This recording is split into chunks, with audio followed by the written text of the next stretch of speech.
Welcome back to All This Math. This is Professor Parker, and we're doing some ACT prep. Take a look at what we got up here. All right. Look at the question carefully. So you see, on the ACT, you definitely need to have these fundamental math skills, right? This is pre-algebra. This is numeracy. This is like, work with fractions. This is like number sense, quantitative relationships. You got to know how to add fractions, subtract fractions, divide fractions, multiply fractions, how to reduce fractions. You got to like really be able to navigate fractions and problems with fractions in them. So look, we got 1/2 plus the quantity of, because of the parentheses, we call that a quantity. When it's inside parentheses, we call it a quantity. All right, Quantity. Quantity of 2/3 divided by 3/4 minus the quantity of 4/5 times 5/6. All right, 4/5 times 5/6. Now, let's follow the order of operations. You always follow the order of operations, right? Order of operations indicates to us that we should work out everything inside the parentheses first. Inside the parentheses first. So we move from left to right, right? So I'm not going to mess with the 1/2. I'm going to mess with what's inside the parentheses. The 2/3 times 3/4, right? Now, actually, it don't matter. If you want to skip that and jump to this, you could. It's not going to make a difference, really, in your outcome. If you work out what's inside these parentheses first or these parentheses, it's not going to really make a difference. But I'm going to just follow protocol and just work from left to right. So 2/3 divided by 3/4. Now, there's a few ways to do this, but the most popular way to divide fractions is good old keep, change, flip. Good old keep, change, flip. You know, what does keep, change, flip mean? So keep, change, flip is a memory device, right? It's similar to PEMDAS, right? But be careful with PEMDAS, because PEMDAS, even though the M is always before the D in PEMDAS, that doesn't mean that you always multiply before you divide, because the details within the order of operations state you multiply or divide based on what you see first when you move from left to right, right? So with keep, change, flip, it's pretty straightforward, meaning you keep the first fraction, you change the division sign to a multiplication sign, and you flip the second fraction. That's why it's called keep, change, flip. You flip it, meaning you take the reciprocal of it. A reciprocal is when the numerator and denominator switch places. Like two kids in a bunk bed, now they switch bunks. You know what I'm saying? It's like that, right? Think of it that way.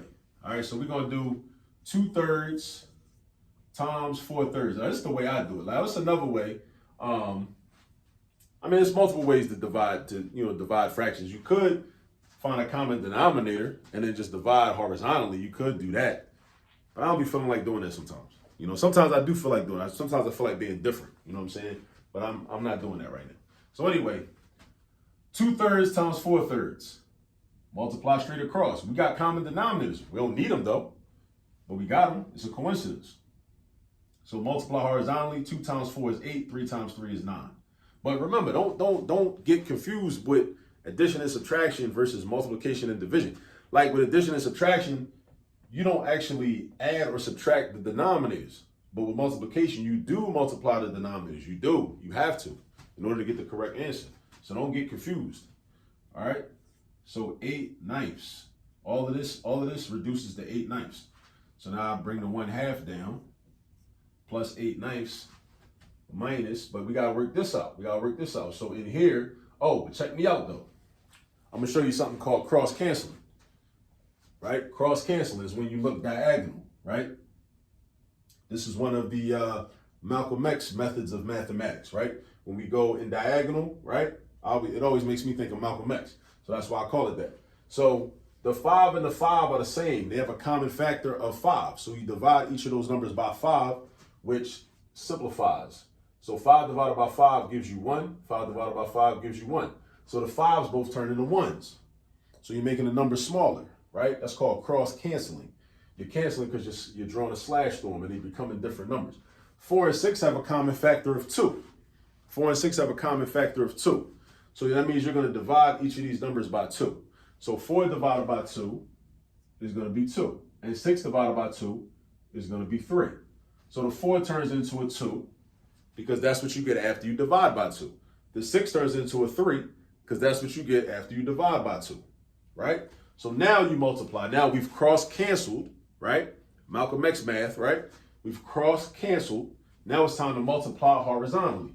So 2 times 1 is 2. That's my numerator. 1 times 3 is 3. That's my denominator. So now I'm down here with it. Now this became that. This became that. The 1/2 came down. So now I got 1/2 plus 8/9 minus 2/3. This is addition and subtraction. In order to do this, now I need common denominators. I need common denominators, but I got 3 fractions though. I got a 2, a 9, and a 3. So I'm looking for a common denominator that 2, 9, and 3 all share. So what I do is I start with the biggest number. The biggest number. Because a common denominator and a common multiple are the same thing. A common denominator is just a common multiple in a fraction, in denominators. So I do 9 times 1. That's not going to work because 2 is not a factor of 9, even though 3 is a factor of 9. 9 times 2, 18. There you go. That's going to work. That's going to work. We in business. Because look, we did 9 times 2 to get 18. So you know 2 got to be a factor of 18 because we did 9 times 2 to get 18, right? And then you say, oh, over here with the 3. Is 3 a factor of 18? Yes, it is. 3 is a factor of 18. 3 times 6 is 18. 3 6 times is 18. So 3 is a factor of 18. So because 18 is a multiple of 2, 9, and 3, 18 is a common multiple. So we could rewrite each of these. I'm going to kind of, write them closer to each other. These fractions. Plus 18 minus something over 18. All right, so look, this 2 is going to turn into an 18. 2 times 9. That's how you do that. What I do in the bottom, I got to do in the top. So if I do 2 times 9, I'm doing 1 times 9. So that's 9. How does 9 turn into an 18? Multiply by 2. 9 times 2 is 18. 8 times 2 is up top. That's 16. The 3. How does the 3 turn into an 18? Multiply by 6. Multiplying by 6. What you do on the bottom, you do on the top. So then you do 2 times 6. That's going to be 12. All right, now you got common denominators. Now we in business. Now we ready to rock and roll. We're ready to just do our addition and subtraction. We got all the same denominators, all the same denominators, all the same denominators. So I want to know how many 18ths are we going to have when we add 9 to 16, 9 of them plus 16 of them, and take away 12 of them. So 9 plus 16 is 25, if I'm not mistaken, 25. And then 25 take away 12 is going to be 13. Because that's 8, and then the 5, 13. So that's 13 18ths. And we all done. 13 18ths. So, but look what we had to do. We follow order of operations. So you need to know that for the ACT. We had to know how to divide fractions, right? One way to divide fractions is to convert it into a multiplication problem. That's one way to divide fractions. Probably the most popular way, but that's not the only way, right? We have to know how to multiply fractions. I chose to cross cancel. You didn't have to cross cancel, but that's what I chose to do. Why do I choose to cross cancel? Because it makes the number smaller. And when it makes the number smaller, usually it makes the math easier, right? Either way, we would have ended up with a fraction that could have been reduced down to 2/3 anyway. You know what I'm saying? Because we would have had 20 30ths. 20 30ths, and then that could be reduced to 2/3 anyway. Also, you need to know how to add and subtract fractions, how to find a common denominator. 2 becomes 18, 9 becomes 18, 3 becomes 18. And then you gotta know your addition facts. You gotta know how to do arithmetic. All right. So these are all the skills you gotta be able to do in order to be successful on the ACT and on the SAT as well. And just in math in general and just in life, because you need to have math skills in life. No matter what people be trying to tell you, math is irrelevant. You don't need it. It's futile. It's this and that. You could just use your calculator. All right, keep listening to them people. The issue is when you develop math skills, you're developing problem-solving skills, whether you recognize it or not. That's something a lot of people are not going to tell you. You need problem-solving skills. As a human being, you need to know how to identify problems and how to solve problems in a methodical and systematic and efficient way.